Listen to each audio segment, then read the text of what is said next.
that is the funniest thing about getting married to my wife. Literally, I remember, being home for something silly.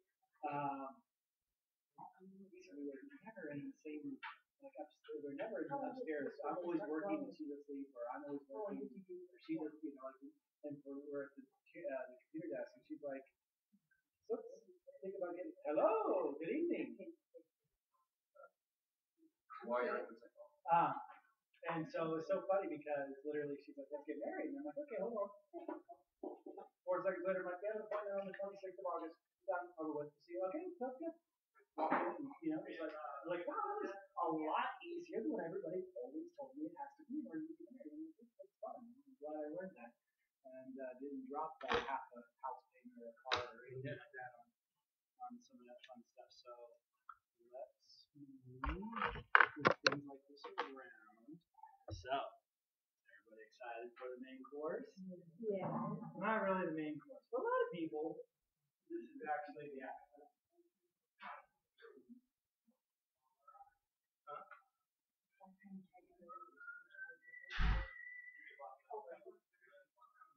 Different types of gravy that you normally wouldn't eat, but that are really good for you. Other than dinner is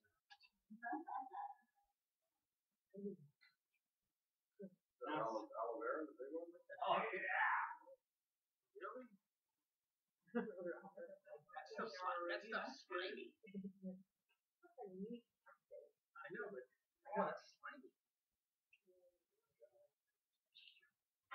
It's really beautiful. Thank you so much. Well, fun. Very nice. Yeah. Last week was the greatest.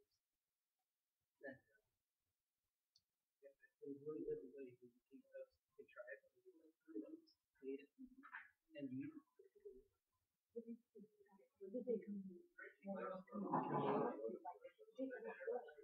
Yeah, there's a texture of You know what? You got me. so much better.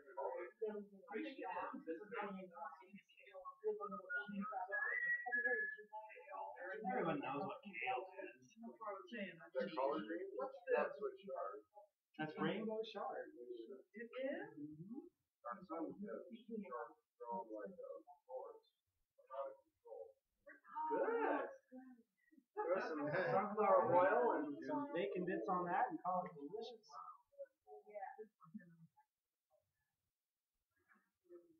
Alright, so star of the show tonight is our greens. But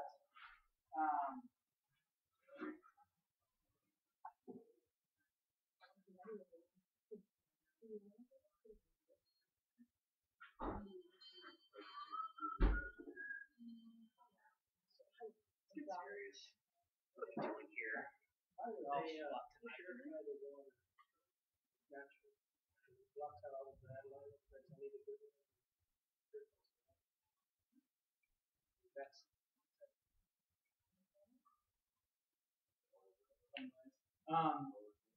so we have some new people this week, which is very nice. Thank you so much, Deborah. Wasn't it? Excellent. Glad that you get to join us for this wonderful event. So to catch you up, everybody here remembers all about grains last week, right?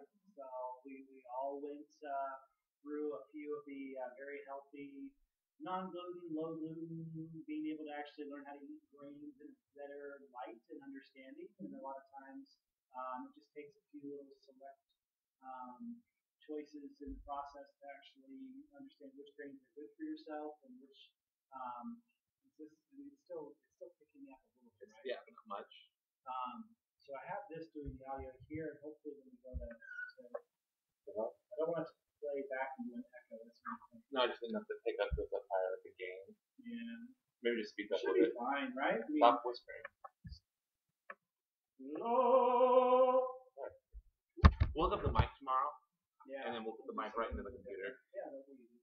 But hey, Technology, you guys. It's exciting.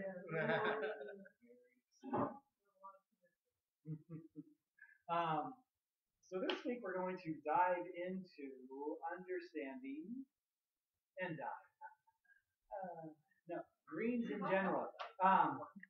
And so who here has a really funny salad story.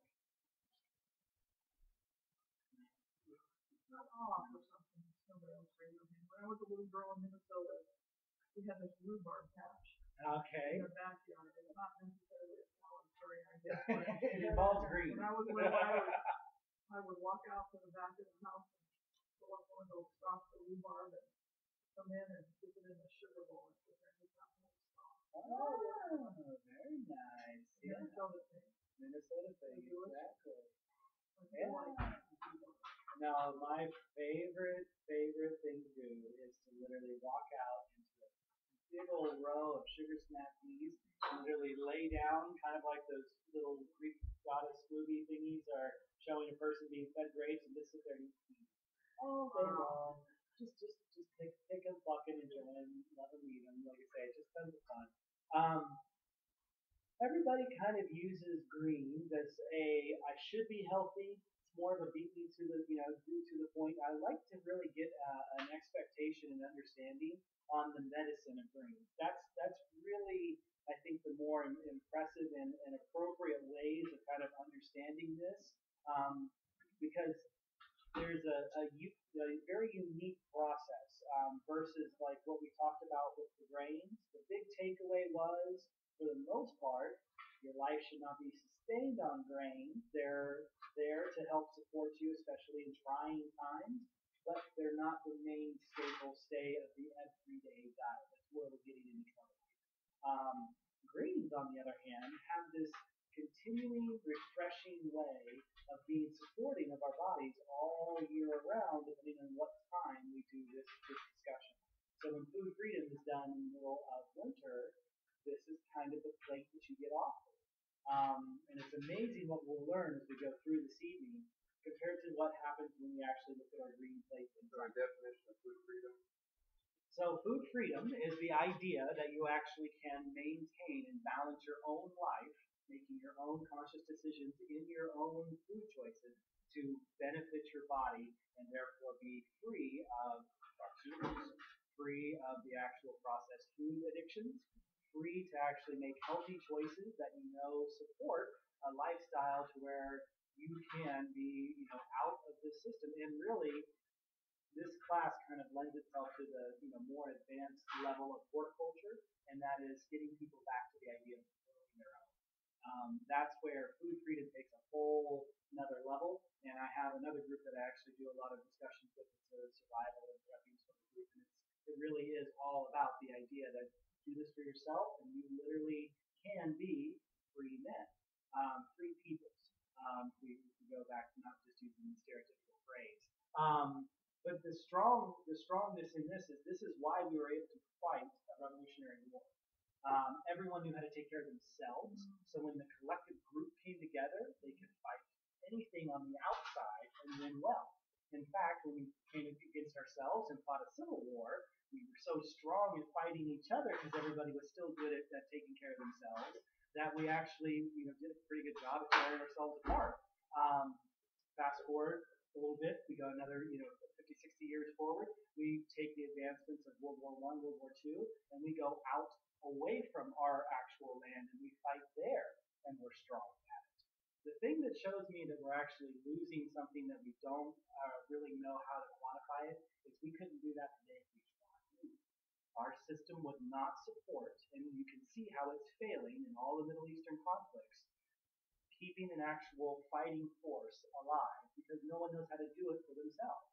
The food choices that are being taken away from us and given in to the idea that McDonald's partitions their piece, Kroger puts their stuff together, aren't supporting individuals in order to make this best lifestyle approach. So, when we take away the whole historical lessons to learn here, when it comes to the personal life, like I say, this is the medicine that you get to season your year with. And the entire year gives you better and new opportunities. Right now, dead of winter, we're given a couple very interesting styles of vegetables. Lots of tubers, right, for making stews and rich soups and things that boil down really heavily. Good starches, long energy, but a lot of sugar packed in a lot of those tubers. And we're given greens that aren't quite the same as what we're seeing inside the summer months where it's all lettuces and big fluffy leaves. We're given a lot of material that actually looks a little more just like weed, which is what any domestic green that we kind of take in on a routine basis is. It's just we like the flavor of that weed versus not liking the flavor of the other one. So it's really unique to me that we get these options and these opportunities to kind of be a part of our natural world and get in our bodies to represent us in a much better way. So, what's your favorite kind of weed, Justin? my favorite kind of weed is probably clover. Actually, eating clover is fantastic. It's just one of those funny things. Flowers actually have a lot of medicine to them too. For some reason, our society doesn't embrace it yet. But except for rose hips, and we kind of understand a few things, lavender. Yeah. Oh yeah, so you're right. They're starting to see that more often than not. I do see a lot of people occasionally collecting, I believe it's clusters. Mm-hmm. Mm-hmm. So to make it Yep. balance. No, of course. Very gross. The flowers are going to come back. Flowers are going to come back as being another level of nutrition that we don't quite know yet. But so tonight's exposure experience is focused on the idea of really, I hope I push somebody's taste buds to kind of that level to where they go, I'm never going to eat that again. Because this is unique. It's very fun to kind of have the ability to taste around the stuff you wouldn't normally buy in order to go, that's something that's an experience, may never repeat it again, but also what we're learning about ourselves is that the variety of options we will find as we taste through these tonight. There's one strong lesson in everything almost on this plate, sulfur. And this is the nice way to get it back in diet. We don't see it in a lot of the standard store-bought variety greens, but when it comes to eating, especially most of these materials, this is where we get dietary sulfur minus the idea of taking in an MSM product and actually eating the sulfur that way.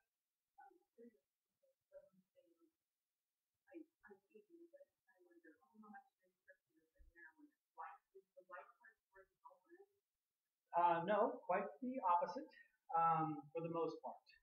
The only thing I would say is that the sprouts are still going to have a high level of sulfur because they're brand new out of the seed. So they are still going to be very sulfur rich. No, most of your white is being replaced in the structure of the growth of the plant with either silica or a little bit of phosphorus and calcium, which again, this is why nobody on the planet, technically speaking, minus a very few of these individuals that live in very small islands with lots of sand only, have to take supplements that actually contain calcium. If you eat any level of a green item that actually grows up away from the there is far more calcium inside that material. We might have to change the sourcing. So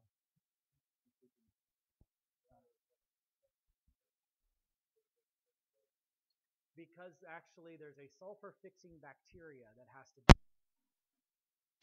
actually get into the plant's roots. Hey, so we have it up. Yeah. Okay. I went in there and couldn't even hear you. No, not at all. Whispering, yeah. Oh, Now good. So check that out then. Thank you. Thank you, Mike. So once they place a very high level of pesticide on top of the actual soil, the main issue there is all of those actual molds and funguses and bacterium in the soil die. So no nutrient gets changed over out of the inorganic soil into the actual tissues of the plant. So this is where we're losing this game. North America has suffered the last, I guess we're on the edge of 524,000 years of no nutrition in our soil.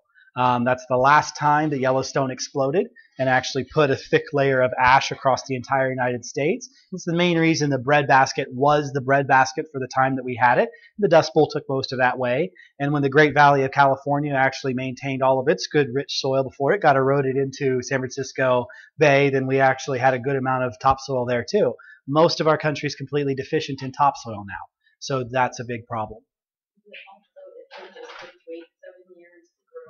Correct. Crop rotation and the idea of moving things around. And we have such a big thing about burning. And that's the easiest way to lock sulfur back into the soil is let a crop grow up, burn it right back down, till it into that soil. And again, the crop rotation is the big one though, because we grow corn on top of corn on top of corn on top of corn, which means the corn just pulls out one or two, three main minerals, and that's what corn's made of. Versus if they would have just grown broccoli for a time, and then wheat for a time, and alfalfa for a time, and then some oats, and then put back on, the actual, we would be okay.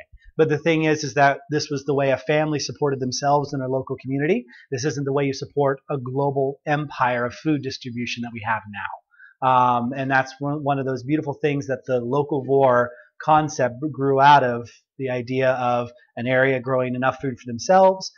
We finally have restaurants that are starting to do rooftop gardens that are actually appropriating a portion of their land instead of being parking lots or whatever to be back to a natural organic garden. South Coast Winery is one of the very first places to do this in Riverside County.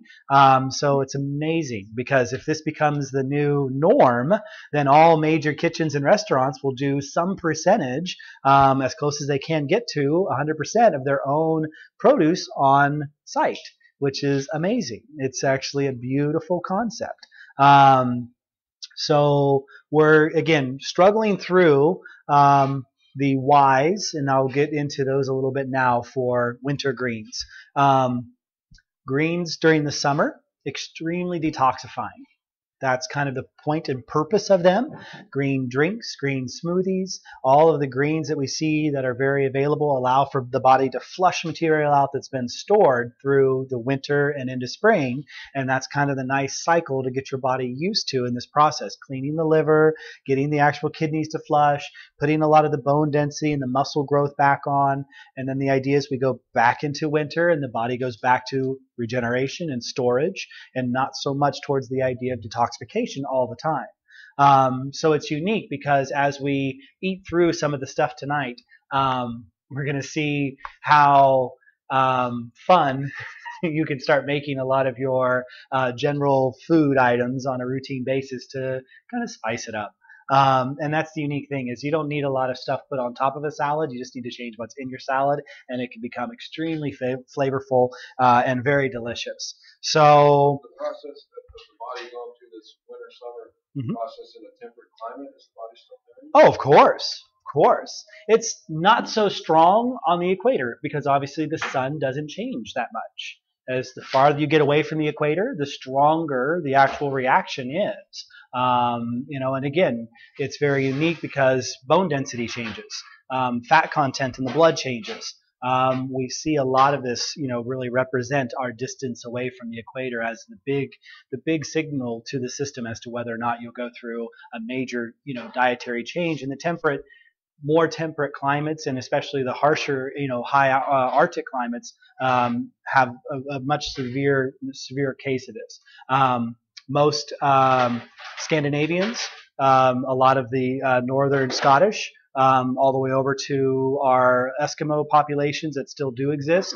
Again, their bodies will gain 30 to 40 pounds towards winter, and they will drop 20 to 30, 40 pounds towards summer. And they literally have, a flux, and talk about really causing a major, schism in this society, in our culture, if that was the case. And this is what you expect. It's very unique that we get to be in a place that allows for the ground to take care of us, whereas tundra-based people don't. There's nothing there. They have to find those other, and that's why they eat just technically, 90 to 100% fat for their diet. And again, you go and test their cholesterol and find out that they're at 600-700, but that's healthy for their body. It keeps them warm. That's how their body maintains itself without freezing. If there was so much water in the blood, they would get frostbite so fast, but they have oil and it protects them. So it's, again, the body's amazing. Very beautiful adaptation. So let's start gentle, right? Let's get something that everybody kind of knows, everybody kind of feels. So the one we're going to begin this evening with is the big leafy green guy in the middle. So everybody take just a piece, grab one off the top. Like I say, enjoy, be friends, share, be merry, break bread, or kale. Enjoy. You don't have to eat it all. We're not in a contest here.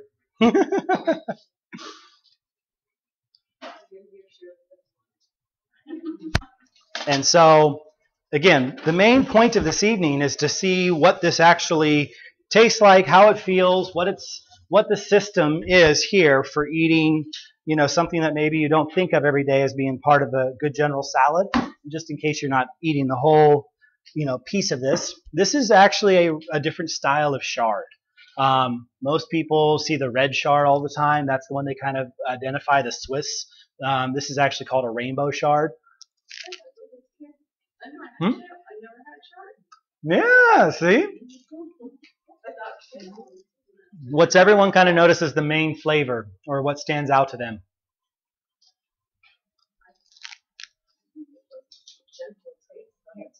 Very soft. Not too. A little bit. Again, I added nothing. These are all just going to be, all they were was water. And enough that it could actually be a meal. Yeah. You feel satisfied with it. Oh, yeah. Again, minced into a salad, it replaces the people who love iceberg. People, think that that's the way they got to go.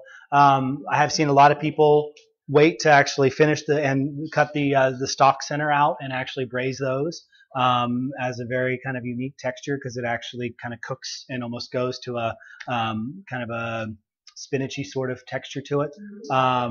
And so it becomes a really interesting base that I would say, whereas a lot of times spinach and things that we normally use as bases for it isn't available. It's not as easy. California is one of the few places I would say we get 3 growth cycles for spinach. So there is some farms that will actually produce it. But this is that really good understanding for how do I develop a pattern that that will let me see this as a food choice, a food option. One of the interesting things about chards, and again, all plants actually tell a story, and the story tells us what's going on in order to help us. So the big actual benefit of this going into the body is the vascular system. Does anybody understand why? What do you see? The most prominent feature on this leaf is an extreme vascular system. Lots of good silica, a decent source of magnesium, really good zinc. So when it comes to this time of year for actually boosting the immune system, but that's one of those unique things. When you actually look at the texture and the operation of all of these, you'll start to see that there's something it's saying, and that something that it says is usually very telling as to what it does and why. So that's one of those unique pieces when it comes to chard. Really good for moving the blood for people who have poor circulation, people who are, again, trying to fight diabetic condition. This is a much better choice than iceberg. So it is one of those where we're trying to just see that medicinal connection with the foods, because if we eat medicinally all year, we don't require any other medicine. It's the simplest equation I've ever tried to understand. So, like I say, you can blanch it, you can bake it, you can fry it, you can boil it. You can use it as a wrap for just about all the things that you like to be lettuce wrap. I noticed this has a little bit of that fiber at the end, like celery. So even in celery, I don't know what to do when I got this chew and I spit out that fiber. Is it okay to just swallow it or just throw it away? Of course. Again, the thing that plagues North American culture is the fact that we, on average, get about 6 to 10 grams of fiber a day. The average global maximum, or the global average for fiber is about 60 grams, so 10 times as much. Weight's easier to balance, blood sugar is easier to balance, cholesterol is easier to balance, hormones are easier to balance when you have a good high fiber diet. So this is one of those nice relationships to kind of work on and build on and understand. And like I say, see these plants for what they really can do. But no, never. One of the beautiful things about this program's really overall structure is that very rarely is there something put into a whole food that should not be eaten with the rest of the plant. Very rarely. Again, that's the kind of unique scenario.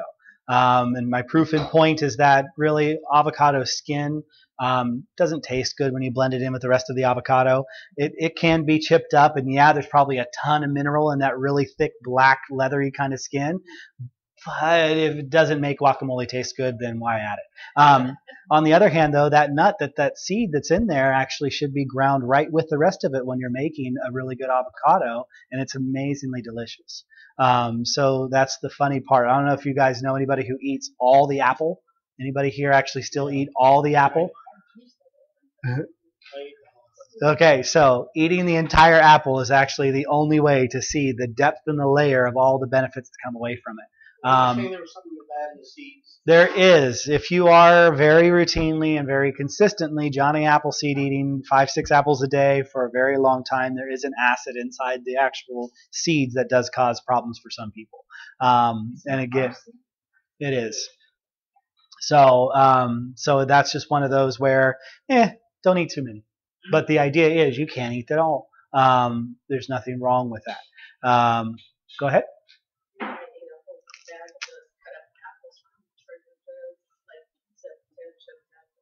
Uh-huh. I was surprised I ate the whole thing, but don't eat that many apples. Way woo. Yep. So the chard family, again, grows up whenever we actually see the lettuces and the kales all dying. That tells you what it's supposed to do, when it's supposed to be eaten, how it's supposed to work. Like I say, California's a little bit of a weird place because we get 2, sometimes 3 growth cycles because of the way our weather goes. But most of the rest of the center portion of the country, they have a much better understanding about this. Maybe everybody has tried this next one. Maybe they haven't. But the small leafy on this side here, go ahead and try one of those. Pull one of those out.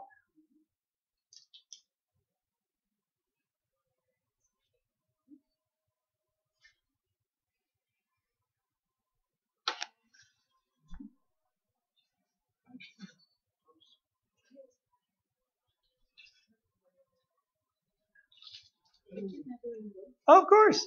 Take as much as you like. So, anybody experienced this one before? Endive. We need power. No, I'm good. The screen went to sleep. So, endives, technically, winter celery. That's the kind of way to look at it. Grows short to the ground, doesn't require a lot of sun. You can tell that the chlorophyll content's very limited with the size of the actual leaf part. But what we're getting is, again, a very thick bone building, nice system here for seeing lots of mineral coming into the body from eating this stalk. Great for roasting into soups. Believe it or not, they make really good chips. You can actually put these guys in and kind of dehydrate them down, just like you would kale, and make a nice little chip out of them. What's fun, though, is for a lot of people, this can become the actual snacking dip selection that you get in order to actually eat hummuses, eat kind of like dip foods instead of doing potatoes, potato chips, tortilla chips, things like that. You can fill this with any type of salad, like a walnut salad, a Neptune salad, any kind of, and use this as a cup plate to actually allow for people to kind of grab up. That's where we're seeing it a lot of times in some of the nicer restaurants, using endive wrapped material. Really nice butter sauteed scallops on an endive. Gorgeous. A little bit of a drizzle, kind of like I say, honey sesame oil. What we find that I think is really interesting about this class is that there's a love and appreciation that comes back to food, especially when you start doing it for yourself, and especially when you start realizing what it can do for you. That's where you really start to say, okay, all this time I've just been eating because I've been eating. I've just been going on that hunger concept instead of the selection process of actually saying, oh, right now I'm feeling this. What can I go and find in terms of the food selection that helps support it, remove it, enhance it, and that's one of these big pieces. So far, we're talking about a lot of things that work really well for bases, really good things to kind of use in a lot of different varietal ways because they have a lot of great function. And so the fun place to go with this is really a lot of creativity. Very few people will do a chopped endive salad, but I have seen it because I've seen endive actually grow somewhere to the same size as you would see a standard romaine, and be chopped up and kind of broken into that. But it's fun to, again, experience and sort of get a flavor down that says, okay, yeah, it doesn't really agree with me at the moment, but there's obviously something more to it. And that's where we'll get into kind of, I guess, maybe the first one that will really do something different for you. So everybody just take a piece of this guy right here in the middle. Don't eat it. We'll just hold on to it for a second.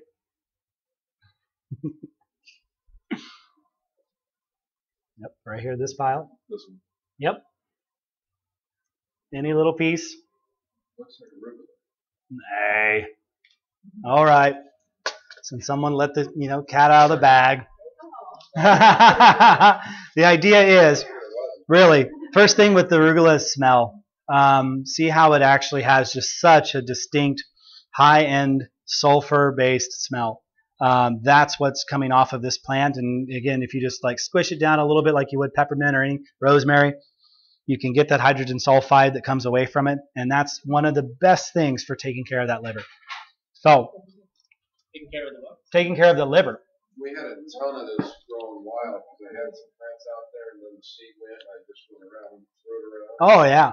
But the rabbits pulled it all up. Strong. Strong. It's got a bite. Like a radish. It's got that spice to it. It's actually part of the horseradish family. So we get to see a little bit of this occur. Again, really good for the actual slow liver detoxification that needs to happen to the body. But what's also kind of nice is that this is a great way to keep a lot of sinus infection down. For people who don't like a lot of strong garlic, there's a lot of the same compounds that actually exist in a lot of the garlics and a lot of the onions, but not so intense that you can't eat a little bit. And again, this is nice as like a small addition to a little mixed green salad. Instead of just sitting down and eating the whole, everything arugula. Tastes like a bad sunflower seed. I guess that, yeah. There's that little piece to it. Yeah, it's spicy, but it can be tolerant. Yeah, it's a good little addition. It really kind of, like I say, it makes for something kind of tart and shocking whenever you want to do, especially like blue cheese, fetas, anything sweet, to where people kind of get that nice mixture on their tongue and kind of sets over that palate to where you kind of say, oh, wow, that. And someone, no matter where you're at, if you bring a salad, it has just a few little, even just slivered sort of minced cuts up of this in there. Hey, that salad was really unique. Oh, because it just provides that flavor. So if you want to win some hearts over when you take food to other people's places, give them something they've never tasted before, because this creates a really good perception inside the mind of, oh yeah, there's that thing you had in there. What'd you do to that? Oh, I just added some arugula. No big deal. One item we've been throwing salads for years that you get phenomenal. People say that's the best salad I ever had in my life. Is stevia. Oh yeah, just right off the thing. Oh yeah. But it's not stevia powder, but stevia leaves. Yep, just grown right out. It tastes like peppermint and candy. Where can you get it in the warehouse? Well, You can grow it yourself. Sometimes you can find them in like at Lowe's and stuff. They grow really well. Yep. And Yeah. they continue to grow year after year. So Year after year. you don't have to pull them out. They just keep growing like weeds. Yeah. Oh yeah. But No. it's good as salad. Really good. Really good. I did chop a bunch of it up and I hung it to dry naturally. But no, I hung it and dried it all for a few days.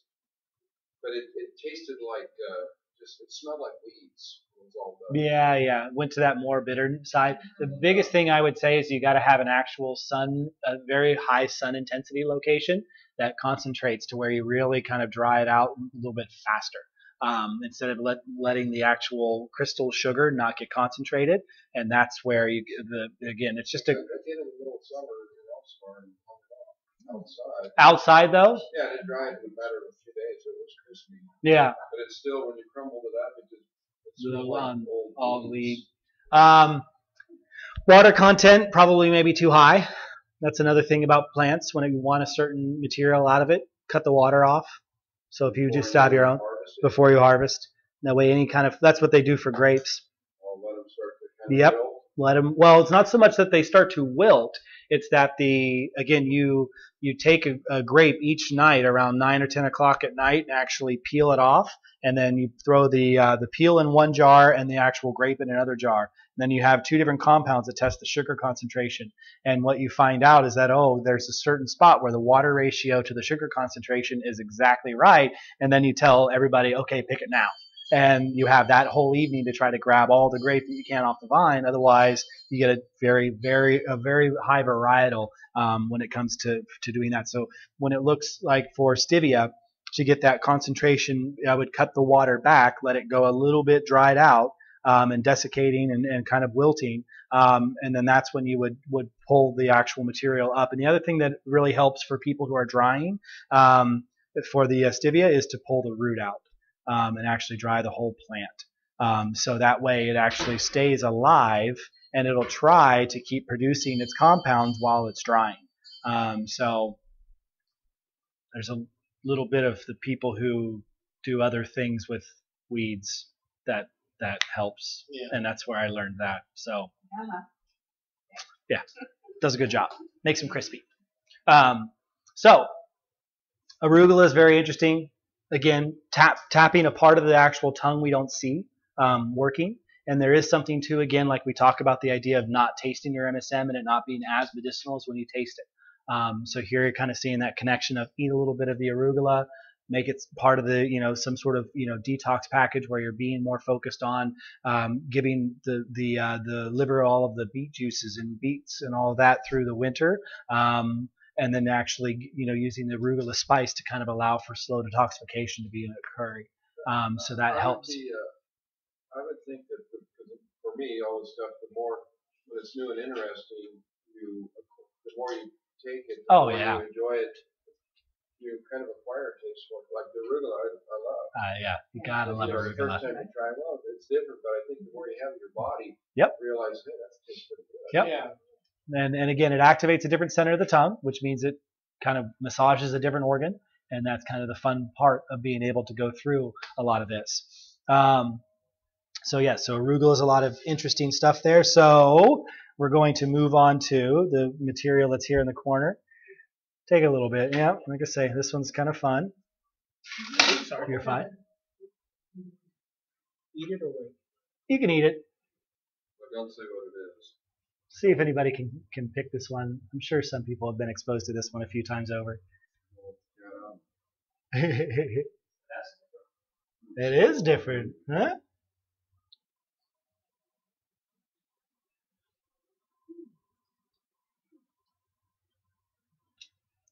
Fantastic.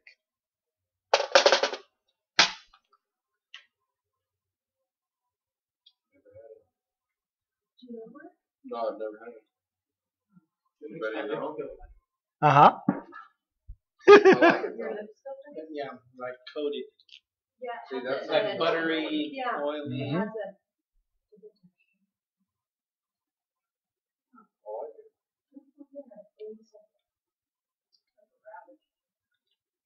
Like a radish, okay. Spicy too. Yeah. There's a little bit of a hint to it. Mm-hmm. It takes a minute for the flavor to Mm-hmm. It's more mild when you start getting Mm-hmm. the balance. Once you kind of break it down and get some good juice going. Yeah. So almost like Vicks. Vicks, a little bit of Menthol, yeah. menthol. A little bit for me. My daughter-in-law's into natural health, cooking lots of meals and stuff. She always uses the term flavor explosion.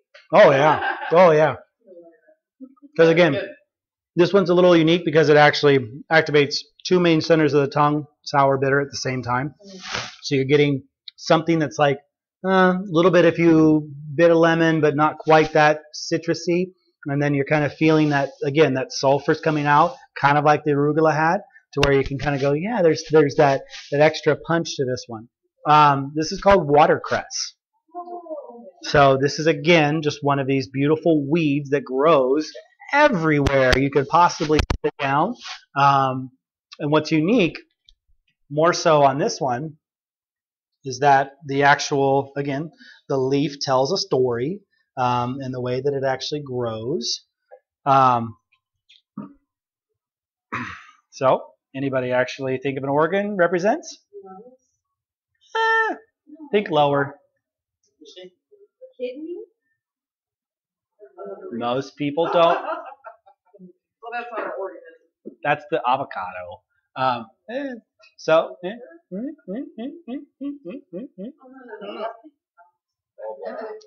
gallbladder. Perfect. Good job. Most people have never really seen or they're diagramming because they all they ever see is the liver, and then they see a little arrow that says gallbladder somewhere over in this area. But gallbladder has this really nice rounded kind of like shape to it, almost like a clover leaf. And then the serrated edge is actually very, very similar. If we literally pulled a gallbladder out, set it on the table, it would have these little like bubbly kind of edges to it. But so this little guy, again, works very well with the arugula, with the other material to be working on that gallbladder. Everybody know what a gallbladder does for us? Come to tomorrow's night's lecture because we're going to go over why to keep your organs. And so we're going to talk about that a little bit. The gallbladder does one main function for us, and that's something is it actually helps us break down fats. So during the winter months when we're actually eating more stews, richer soups, lots of fats in order to keep our bodies warm and everything healthy, this becomes a really nice piece to add into the routine, sort of like we would if we were saying going after a salad that had some of the arugula, like I say, just a general slight detoxifying, helps pull out some of the built up residual enzyme and gets that lipase inside our actual bloodstream. Yeah? I really feel torn between, is it better for us to really choose or to leave things the way it is and chew it ourselves? During the winter, I would say better to chew. Again, detoxification at winter is kind of like burning the 2x4s in your house in order to stay warm. You're pulling material out that you need to actually be rebuilding. During the summer, typically, depending on where you are, in our ecoclimate, everything's bountiful, plentiful, and rich. So detox as much as possible and flush everything out, get everything all crispy clean, and wait till that winter comes back in and hunker down and build and build and build. Again, the life cycle of a bear is a great thing to take an observation of because they go through this nice full cleansing ritual protocol, and they are even smarter because they just say, let's sleep for about 3 or 4 months and not deal with any of the heavy issues outside, which I would love to do.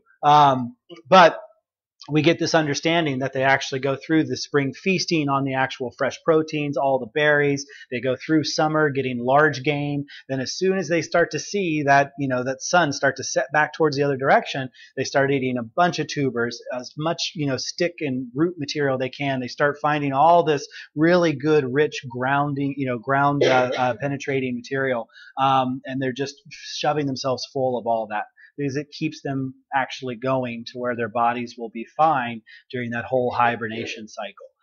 Again, the actual percentage, and this is very interesting about Yellowstone, the amount of bear that actually will go through a full non-waking hibernation and their survival rate for their longevity is actually a very good correlation and understanding. Bears that don't plan well wake up during the middle of the actual hard season, have to go out and find food, expend a lot of energy, have to get their body working again when it's been shut down for a period of weeks sometimes, and that's more stressful than probably just starving. So it's a huge advantage when a bear does their preparations properly, stays asleep their entire winter cycle. On the whole, what do bears diet More so vegetarian. I mean, how do they? What is their biggest death rate for old age or not eating? Well, I mean, there's nobody who does it better than us. I mean, I think we still kill more than anything. Yellowstone's an interesting place because there's a lot of great studies and abilities to actually look at the zoological impacts. But for the most part, again, when things are in natural order, there'll be 3 to 4 years of prey increase, 3 to 4 years of prey decrease, and then the opposite happens for all carnivores. That's the system really this should be. So you should see population grow, booms, and busts follow each other with a lag time of about 2 to 3 years. So again, coyote, anything like that, it's funny how when you start to see it, it almost oscillates in almost the same exact pattern and style. But that's when everything is following a very natural order versus bears eat a lot of really good Doritos. They eat a lot of, donuts and things that PR, Yogi Bear brings into the campgrounds. And so they're doing a lot of different things that they wouldn't normally do. So I'm going to kind of switch up just because I don't want us to get too far away. So grab out of this pile here. I'm hoping everybody has at least seen a little bit of these. Tried these out. There you go. It's going to be a nice evening. So your comment about the tongue has different zones that are coming alive here if you're eating this. Correct. Zones that normally would never come alive without eating that, and then Correct. if you're eating something like Big Mac and French fries. Oh yeah. So what's happening with the body triggering those zones? What's happening is that you finally, like I say, eating that watercress, your gallbladder actually secretes more lipase. So when you're eating a fuller, richer, fattier diet, then you actually break it down better. When you start to actually exercise with the arugulas, the actual liver portion, that enzyme starts to secrete better for all the digestible organs. So if you were just hitting one area of the tongue on your taste buds, then a bunch of stuff's not happening inside the system. So that's where the constant addiction to just the sweet fat system of our body, for everything to be kind of sweet, for everything to be really creamy, rich, fatty, is really an issue inside. And that's where we look at a lot of the Chinese medicine system for understanding that they want a variety inside that meal. Every meal should have one of the 5 elements represented during the process of eating. So when you stand up, you don't have any issue. You don't have any after meal dessert craving. You don't have I need something salty, I need a cracker right now. That happens to so many people because it wasn't represented well on their actual plate. So when you look at the actual best prepared, most balanced Chinese meals, this is where the good, a good understanding. So everybody's kind of knowing what this guy is, right? So actually, that must be why you should chew everything really well and move it all around your mouth so your organs know which ones to eat. What's coming down the pipe? So again, broccoli sprouts. Broccoli sprouts. No, broccoli sprouts. Broccoli sprouts actually contain 400 times the nutrition as a full head of broccoli. So literally, it's really nice to do them yourself. A little bit of a process, but it's kind of fun. 3 to 4 days, you'd have your own package of broccoli sprouts. But at any of the major stores and a lot of the farmers markets, they've got broccoli sprouts starting to become very popular. Again, very high sulfur containing food. So really, you could go to a store, grab a mason jar, toss in a 1/4 cup of the actual seeds, drown them in water for about 6 hours, dump out all that water, sit it on its side for a day. The next day, put a little bit more water in, flush them once, push them out. You'll get a process working to where you'll actually get used to loving your broccoli sprouts, and you'll find that when you ignore them, they die really quick. When you take care of them, they grow up really well, and you can just literally pull handfuls of this stuff out and just sprinkle it on a salad. My biggest thing is avocado dressing, a lot of salt, and literally a lot of times avocado right on top of just a big old pile of broccoli during this time of the year. It's very, very, again, great way of signaling to the liver that you still have good nutrition, mineral-rich nutrition surrounding the body is when you have sprouts available, because the body's really recognizing that there's something happening. It's not barren. That's one of the worst parts about people who don't know how to balance their plates very effectively, is that their body thinks, oh, I'm in an environment that doesn't have these minerals, these vitamins, whatever those nutrients are, and if you don't get them soon enough, then whatever process that's a part of shuts off. That's where a lot of people who suffer from a lot of body pain, a lot of soreness in their muscles, and magnesium just hasn't been a part of their general everyday diet. The body shuts off all the pain, all the pain, or turns on all the pain receptors, turns off all the hydration, starts actually creating constriction and spasming in all the muscles. And until you put that magnesium back in, your body's just going to have those misfirings keep occurring. So, like I say, there's a really nice system for understanding here. So, let's go to something that's actually what I would call extremely delicious. These guys on the side here. These ones are a lot of fun too. They make for an interesting addition to any type of veggie dish.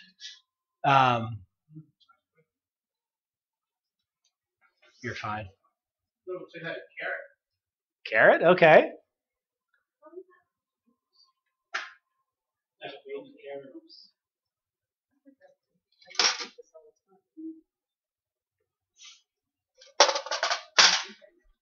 Imagine you grow these pretty fast at home too. Mm-hmm. About a week. Mm-hmm.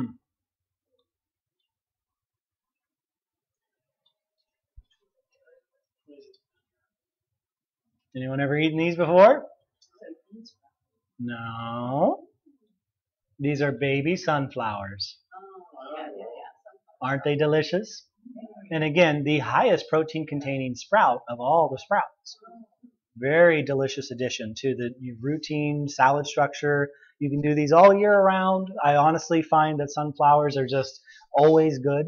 But the sprouts, again, compared to waiting for just the sunflower seed, believe it or not, the activation of the sprout releases about 600% more of the minerals locked into the seed. So a lot of people eat sunflower seeds for fun. They're an okay snack, a way that a lot of bad salts usually come into the body. But when it comes to the sprouts, really, really amazing way of doing this. And these things are, again, exceedingly easy to learn the sprouting process because you just take a seed mat and lay out just a battering of them. You fill it with a little bit of water, and these guys just shoot right up.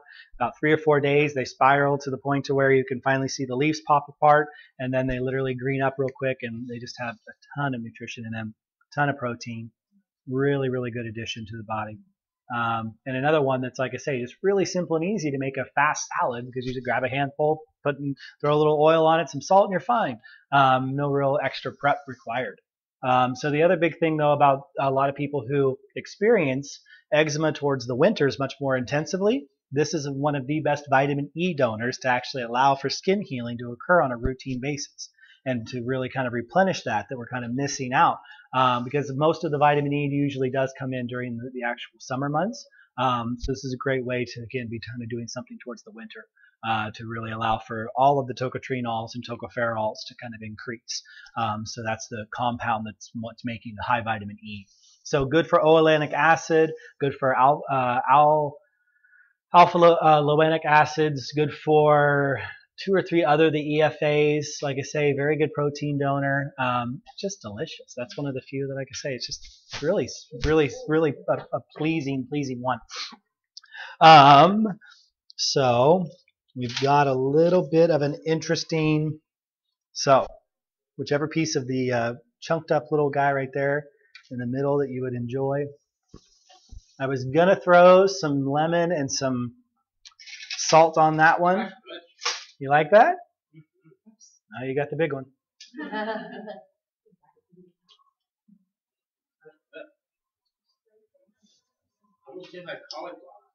Okay.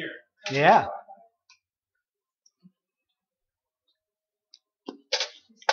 They come up. It's almost like they come up. Almost.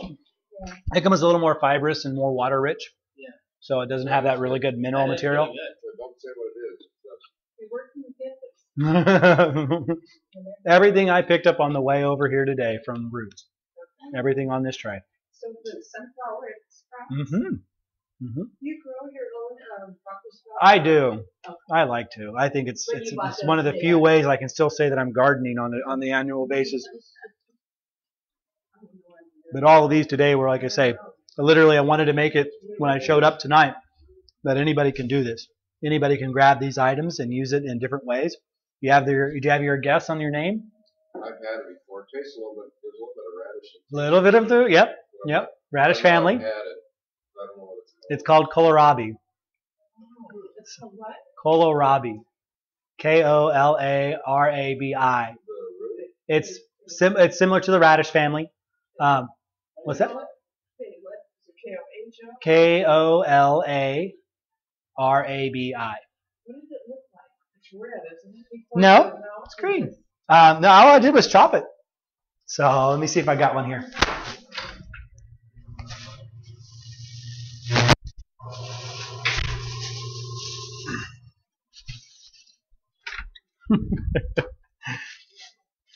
And literally, you can eat these guys like apples.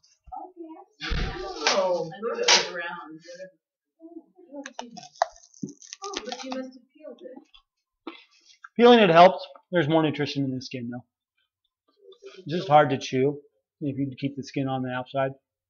But Wow. it's a radish. So this part grows just the little root material and this part sticks up. It's got a lot of leaves that look a little bit like broccoli. But kohlrabi.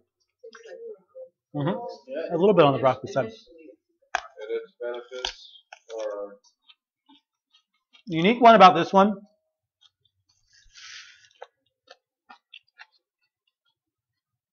really, really high phosphorus. So high phosphorus. Sorry for the main reason that's important during this time of the year is adenosine triphosphate is actually ATP, phosphate molecules that actually are necessary to keep us energized during this time of the year. This is critical. So when it comes to kind of looking at how we've sort of been working with all of these materials tonight, each of these does a little bit of the actual doning for materials for to be slightly detoxifying, but not intensely. And they're all very good for putting mineral and blood-rich components back into the body for building bone strength, for doing the actual energy systems. And this is where a lot of times where people go to a lot of the wheats and a lot of the grains like we talked about last time, that was starvation mode only, and it usually runs your energy to the ground because your body has to burn so heavily to kind of churn those energy systems out. Whereas a lot of these, again, sunflower sprouts especially, very fun, very energizing. They actually break apart more energy. They get the liver working. They get the gallbladder doing its job. They get the pancreas actually some time off. So you're not eating everything just full of sugars during this time of year. And like I say, we just pulled out of the holiday season where everybody was, doing their wonderful material. And so one of the last little treats to kind of signify for today.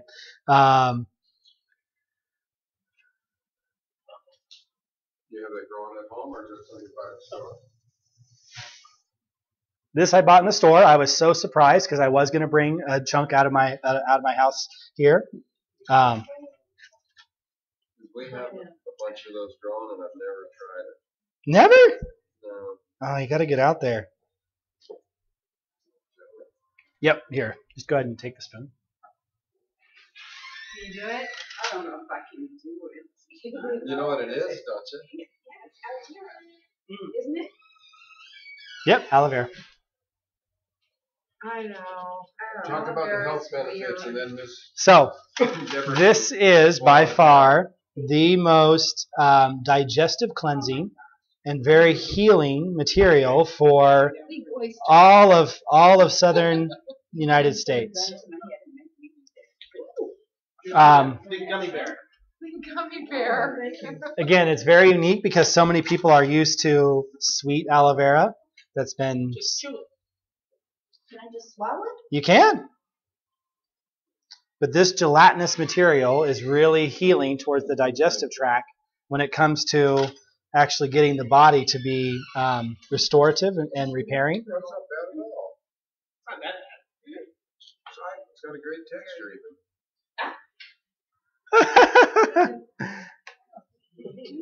But it's good for the digestive. Great. Mark a bowl of it. Sir, oh yeah. What? I can eat a bowl Oh, I of that. like that. Okay. Good. Yeah, because Mark, you eat the little baby coconuts, and they're pretty slimy too. Well, again, It's not. The word slime makes you think it's something gross. What's fun is that you actually understand this is how to take away ulcers. This is how to remove diverticulitis. This material, again, this is a little unrefined, but as the actual mixing material to go into a avocado face mask is one of the things that it literally takes a New York salon up to the point of charging close to $1,000 for a facial. Is they just take fresh inner fillet of aloe vera and they just mix it in with avocado and smear it on your face. You can do it. Inner fillet. This is when you see that designation for on a label that this actually comes in. This is the inner fillet. All of that material. Mm-hmm. How is it in phosphorus? Really high. Do you like the taste of it? Mm-hmm. Your face says it too. No, it's got a bitter. But the thing is that what's unique about, especially this plant, 7 or so thousand years history for being one of the most healing superfoods that we had any idea about before the Chinese medicine system began and before we rediscovered the Vedic books on how to live in an Ayurvedic lifestyle. The Nile Valley, this was actually one of the best compounds that they had as part of their everyday healing practice. Again, any abrasion, any skin issue, when you're breaking this, fill it down, and whatever you got left, just scrape it in and just literally coat it over an area that's got dry skin. It'll literally just start right then and there healing that area, allowing for the actual skin dermis to go back to being full of moisture. And this is something that so many people don't understand, that you don't have to wait for a high-level, company to actually refine this down. Just mash it and put it into whatever you can and put it on an area, literally any kind of burns, any kind of abrasions. I mean, 3 days, I think, for most cuts, low scrapes, things that, and it just causes the skin to just really replenish itself. The whole appearance of the Nubian and the perfect sort of flawless, complexion is because of aloe vera. That's the main component that actually gives all of that good nutrition, because whatever is happening inside the digestive tract is going to show up on the skin. So when you see a person having an issue on their face, on their body, anywhere broken out, you 100% just go in your head, go, something in the digestive cavity is not working. Could be their stomach. If it's, again, you just don't know. But Chinese medicine system, one of the workshops we're going to focus on in March, for the self-diagnosis, is actually, again, this whole understanding. Every part of your body gives us an information system for relating every other part of the body. So the nice way to do this on a daily basis is not so much to just eat it straight. Again, not the worst thing in the world, but what I just did, kind of sectioning it out there and actually putting 2 or 3 of those scoops inside like a protein shake, another, something sort of to mix it up. Fantastic way of just getting the actual material in the body, because it's going to restore and heal the tissues inside that inner lining. So this thick gelatinous sort of material that's here, again, creates the condition to where you actually have, this is almost a cross section of your intestines. That's the funny thing about this. This is, again, the middle sort of inner pili, where this is the digestive part here that actually touches the food in your system, that's breaking down all the bits and pieces and absorbing it through. And the bloodstream's on the green pill here. So this is, again, the food tells you exactly almost what it does every single time, and it's just amazing. So if you put it in this protein drink or whatever, you just put the skin and everything in? No, the skin's not. I wouldn't eat the skin on a routine basis. I think the aloe vera is very smart. And for animals, eating it too routinely, it would actually kind of cause stomach distress and a lot of gas and bloating. Again, we are not capable of breaking the material that actually coats most plants down. So if you get too much of a buildup of that in the digestive tract, a lot of times it'll shut your stomach down. And makes you go away from it. That's the thing about really healthy foods. Again, everybody loves blueberries. Try to eat a pound of blueberries. It'll make you go away from blueberries for a little while. They're great, but you can't eat them forever. And the plant tells you that by actually helping you understand, okay, yeah, now I know it tastes great. Okay, good. Okay, oh, wait, there's a problem here. And then you'll see that reaction occur. So, But is the average individual intuitive enough to connect that to the No. That's why we eat potatoes all day long without even a care, and we have no idea that it's literally poisonous from the inside out.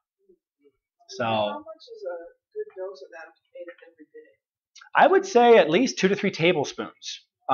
So when it came to that scoop that I kind of had and saw how thick that was, yeah, I would do at least 2 or 3 of those a day. Which one fillet of a good size um,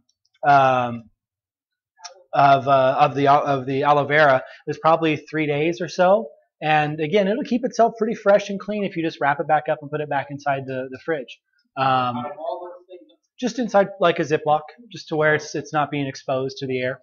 All those on the tray, are those all high phosphorus? You know, I'd say the only one that's probably not is the watercress. Well, no, watercress actually no, is really good phosphorus if I think about it. Yeah, actually, I would say all of them have, you know, an amount in there to where it's better than any grain, obviously. Whereas like quinoa and millet are the 2 higher phosphorus containing grains. But this is again one of those where if you've got a limitation, then instead of eating a large portion of it, just make it as being a little sprinkle on top of something that's a little less phosphorus rich. And understand that having excess phosphorus being a problem inside, especially like people who are sensitive to bones or are taking medicines that actually react to phosphorus, that's usually the main concern. You can take binders at the same time, and I know that they have that ability to kind of allow it to not be in the digestive tract causing irritation, but to be blocked together. So that's a big piece in there. So kids who have psoriasis or something, just apply it on. Oh yeah, put it right on the skin. And do you have to worry about whether or not it's been sprayed? Most aloe vera, no, because it's not a produce crop. So there's no real reason to put a pesticide on it. So far, again, I say that, but then again, trust me, give them 10 years and they're going to do it. But no, yes, directly on the skin. It's really nice actually to put aloe vera first, let it dry, and then use some type of medicinal honey on the outside and then bandage. So the honey being very antiseptic versus this being very skin healing and protective. But it's such a great plant to have around. Most of them, kohlrabi, I'm not for sure, would honestly grow literally right outside your back patio in a tiny little and just let it be there until you're like, oh yeah, I need that. And again, if you're gentle with your plants and you harvest nicely and ethically, you're gonna be okay with getting all this back. Like I say, they're here to kind of give us this. But I really want for people to, like I say, come away from this particular class for just this understanding that these are not just greens you have to eat in order to call yourself healthy, but these are compounds that you get to kind of take in that are rich at this time of the year and really help be the medicines for our body. And they will allow for the system to start to work better for digestion, heal different organs, and allow you to really kind of take control of your health. That's the main piece of what we're all sitting here for. I would imagine the sprouts that you've got here you can do all year round. Sprouts pretty much, yeah. I mean, there's not too, I mean, it's funny because as much growing seed, correct. All they take is literally, well, they don't even really require sun. Yeah. Broccoli, I will say, has a benefit of not being exposed to sun until the very last day. So day 3, day 4, then you bring the broccoli out. It'll go from a very white, solid sprout to then you finally see the leaves activate and the chlorophyll become part of the plant. So that's a nice piece in there. And you'll like I say, you'll get a rhythm about how to treat your broccoli depending on where your seed comes from.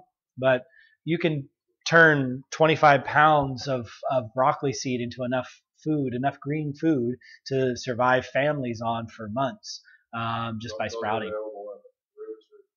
They do actually. I think they have them over there in the herb section. Stuff like that, can you store that for 6 months a year without ever? The seed? Seed. Yes. Oh, yes. Well, I mean, again, the seed is fine unless it gets wet. Good emergency supply if you've got stuff stored away for You're exactly right. And again, it's very funny because I have, 50, 60 pound of seed that's meant for just sprouting, and then 50, 60 pound of seed right now in my house that's meant for planting and trying to get. But sprouting seed and eating it while you're waiting for your garden to grow is actually a fantastic survival strategy. Instead of a lot of times, people have to, choose between eating seed and actually getting their next harvest to grow up. But now the baby sunflower and broccoli, you wouldn't plant those out in the third. You can. Of course you could. But how much bigger do they get? Like the broccolis, the baby sunflower we had here. All those are the same as the big giant sunflower plants. Wow.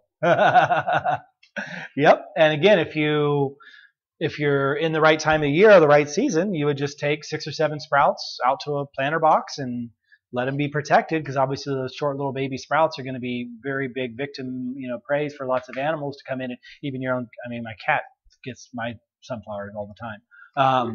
And so, but that's definitely one of those where, yeah, but it can do this. It's that little life that's just beginning. So it's you to decide if you wanted to grow big and wait 3 months, or if you wanted to eat it now and enjoy it today. So that's the nice thing about sprouting. Dry seed, yes. Most of mine coffee cans. Usually, I'm a little weird. So the watercress, the broccoli sprouts, the baby sunflower, all good for sprouting on the counter. Oh yeah. The baby sunflower you would do on the counter only. The broccoli is really great to keep in a very, very dark place for the first 3 days, and then activate the chlorophyll the last day. Otherwise, the hydrogen sulfide production is so large that usually they rot themselves. So you got to just watch that off gassing. No, opposite. So they stay in the dark for the first 3 days, and then usually if you're going to take them out and be eating them on the 4th, then you'll expose them to sun on the 4th. Yeah, tons of fun. Like I said, the greens are interesting. And again, this class changes each season that we do this, so it's very fun because you get to kind of experience and eat things where you're just like, really? Where does that grow? You're comment on potatoes. Don't eat potatoes? Oh, no. Mashed potatoes, all those types of potatoes. Yep. Potatoes. One of the heaviest arthritis production materials that we eat on a routine basis in this country. Including sweet potatoes? Sweet potatoes are very different. That's actually a completely different family of plants. What's that? Red potatoes. Red potatoes are a little less. They're a little bit of a better variety. But no, I mean, again, so imagine 1645, a group of people are finally starting to make the trip over to America, set up a plantation, live a good life, and starting to take some of the stuff they've been growing back to England.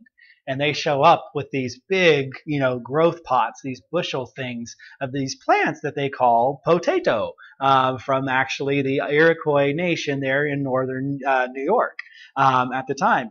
Literally, people ran away as fast as they could because they thought these people were bringing, deadly nightshades to kill them. And then they go, what do you mean? Look, we put them on the fire. We roast them up. We cut them up. It's great. Yeah, we're surviving over there on this stuff. This is fantastic. And again, that's where it's very funny because the Irish potato famine was the opposite. That's all they had left. And they literally, their infertility and their elder death rate skyrocketed during the potato famine. Because it's actually, again, the nightshade has a very low level toxin to it. And as you keep ingesting it in the intestines, your intestines eventually shut down. So like all plants, if that's all you've got to eat, you actually are doing yourself a pretty big injustice by not finding another food source. But the English thought they'd be really smart and give all these potatoes to the Irish when they were starving. It's funny how that works. But yeah, no, it's very sad because a lot of people, just like who have cut out wheat and they go, man, my body's still not feeling great. What is it? What am I doing? They just don't realize that the nightshades are getting them, and they have an allergy to the nightshade family, which most of us do. It's a poisonous plant. Go ahead. No. Yeah, rutabaga fine.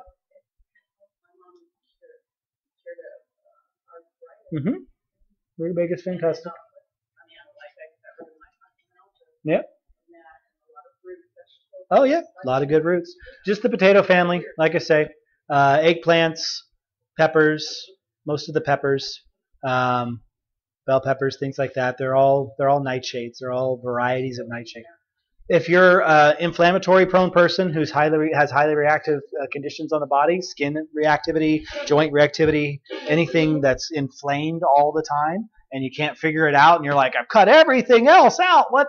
I still eat tomatoes, potatoes, and eggplant every so often, and you'll start to see that it's usually the same correlation. You'll have the worst reactions afterwards. Tomatoes are nightshades. Again, it's all depending on your reactivity. If I eat a couple pasta dishes back to back, man, I can't do it. It's just a little too much. I think again, I'm sensitive now to the point to where any inflammation at all, I know it, so I don't like that feeling. I try not to do a lot of the tomatoes. I don't. But it just depends on, again, we don't want anybody feeling like, oh, I have to deal with this sort of daily pain issue, when really the idea is to, cut something out that might be causing that process. So just understand your food does have effects on your body. Like I say, we've learned a lot tonight about how the greens can be medicine. And just, like I say, take a look at how to start adding and working a lot of these new opportunities in, especially while they're here. So that's the fun part, is we get to see, the seasons change, and we get to see the different compounds be available. I know some people, they usually have on one side of their nose, they get a little like or it's their big. I just know that there's something going on in the body that I don't know about. Well, again, so your everything on your face is kind of opposite. If you drew a line here and broke the body into half and folded it both ways. So this is your heart line, and then you have the actual lungs that come down to the side here. So anytime you get respiratory infections, anytime you actually have just something in the air that's causing environmental toxicity, and I have two spots, I know exactly what you're talking about, and you just Southern California lifestyle, I think, just naturally goes with respiratory distress. Growing and it got so big it almost started getting like not exactly as fast as but everyone said everybody the girls put her have that taken care of. You wouldn't do nothing about it. And I knew it was something he's always having a problem. But instead he finally I guess his mother gave him some money to just have it removed. And that's it, but it's never cured his problem. Of course not. And I keep telling him to go to the doctor. He went to the doctor and the doctor says that there's nothing wrong. And I told him specifically to talk to him about the cough and how he has this mucus. All the mucus. Yep. And it still goes on and his voice has changed. Oh yeah. I don't know what yeah. Well, it could just be in lymphatic shutdown. I mean, and that's a very, very common, common issue. Really bad, right? You got